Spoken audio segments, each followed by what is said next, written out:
بص يا معلم، دي أغرب أكلات لبنان. أكل لبنان من الأشهر في عالمنا العربي، بس في الفيديو ده قررت أشوف أغربهم. صورت في أكبر مدن في لبنان، طرابلس وبيروت وكمان البطرون. هنشوف سندوتشات، بهارات، أبراج لحمة وزنها بال50 كيلو، حلزون، توتيا، واحد من أكتر السمك السام في العالم، وتحلية ما سمعتوش عنها قبل كده. قابلت ليليان، مرشدة وصانعة محتوى لبنانية، قررت تساعدني أوصل لكل الأكلات الغريبة. طرابلسية هون هيك بيحكوا. ابتدينا من سوق السمك في بيروت. الساعة دلوقتي 6 الصبح، جينا سوق سمك اسمه كارانتينا، بيحصل فيه مزاد.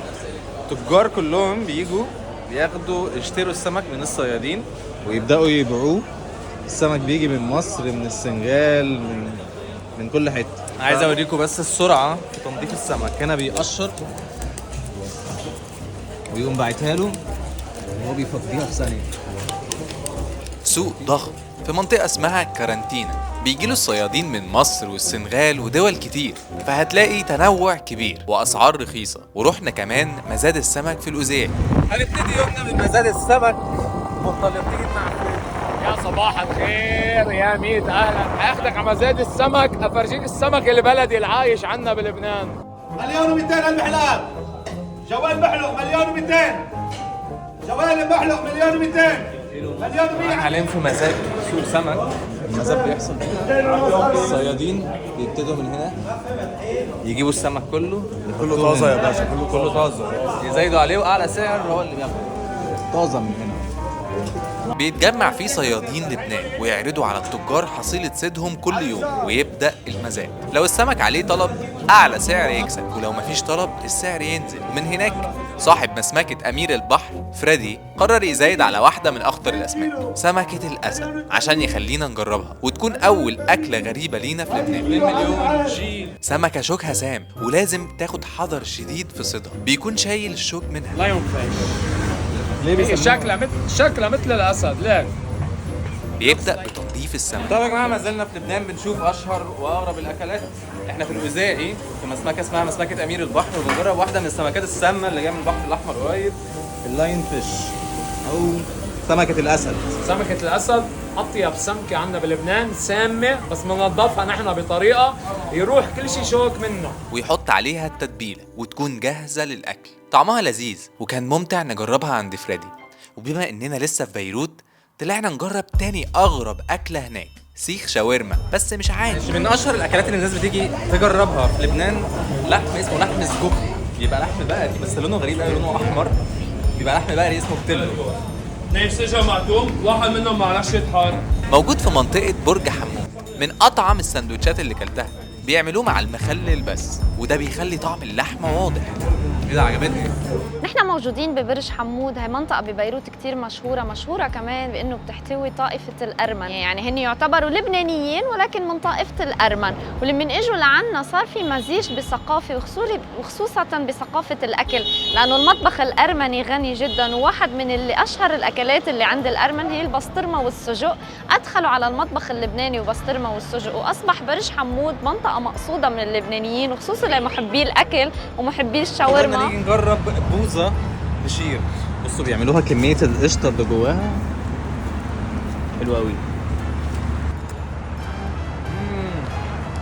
وننهي رحلة بيروت بثالث أغرب أكلة اسمها نخاعات. نخاع مخ، مقصي ومخ يعني. ايوه مخ. بتتسوى على النار، في ناس بتحبها وفي ناس ما حبتهاش زيي. أكلة غريبة، دماغي ما كانتش عارفة تستوعب الطعم. بيبدأ بنكهة سمك مش متوقعة، فتخليك تستغرب. وتكون دي آخر أكلة في بيروت، اللي هنطلع منها على تاني أكبر مدينة في لبنان، مدينة أم الفقير. أطيب أهل وأرخص أكل. لبنان، وجينا لتاني أكبر مدينة موجودة في لبنان اللي هي طرابلس. هون عنا ابو الفقير، يعني هون بيجونا من بيروت، من جوني، من صيدا، من كله هون اسعار غير اسعار. رحنا نجرب أكلة اسمها معجوقة.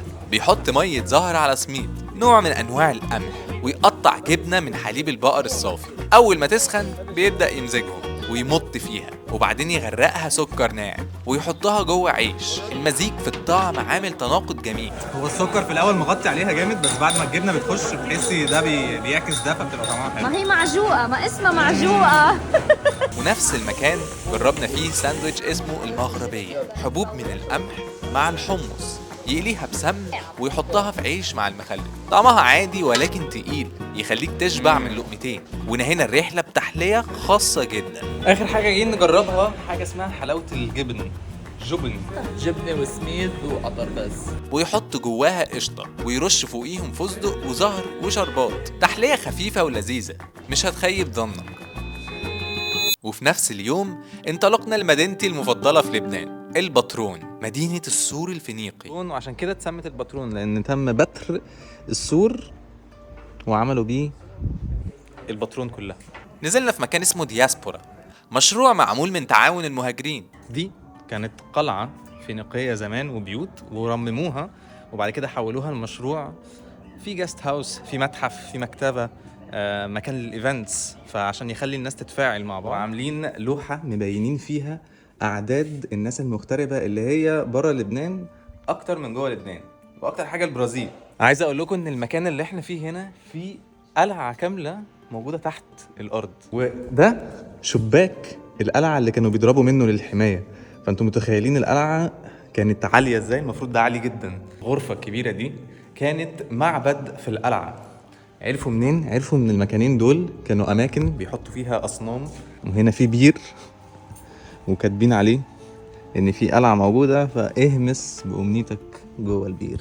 كل جاست هاوس هنا مترمم على ايد الناس المغتربين في البلد بتاعتهم، والثيم معموله على حسب البلد دي. يعني هنا احنا في اللبناني المكسيكي وعاملينه بثيم المكسيك. وفي البطرون قابلنا واحدة من أجمل الشخصيات، ماجي. عندها 57 سنة، حولت جزء من بيتها المطعم بعد ما كانت بتساعد المطاعم اللي حواليها، وأصبح مطعمها من الأشهر.